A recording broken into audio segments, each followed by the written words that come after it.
We're here at the International House of Prayer. Lots of people pass through here and they want to start a house of prayer. What is your advice to people that come and ask you, I want to start a house of prayer? First thing is forget the idea of 24/7. Because some people make synonymous house of prayer and 24/7 worship. Separate those two. If you start a house of prayer and you go 2 hours a day, 4 hours a day, 6 hours a day, that is huge. That is not a failure. 8 hours a day, 5 days a week, 8 hours a day, 3 days a week. That is fantastic.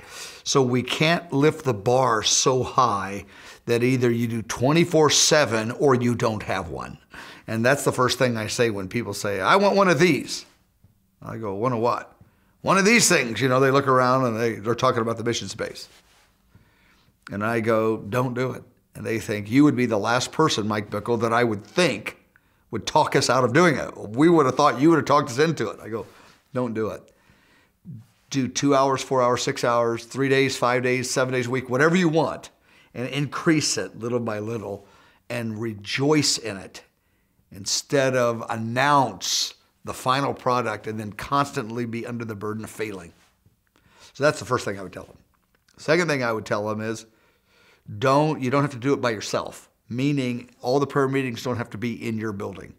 You might have this congregation do some and the one a mile down the road or 3 miles and your friends, and together you have a network of prayer meetings that, constitutes 8, 10, 12, 14 hours a day, 2 or 3 buildings, or whatever the number is, working together. That counts too. I mean, that's real.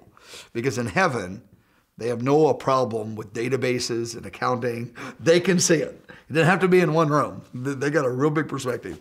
And it's still prayer coming out of that region.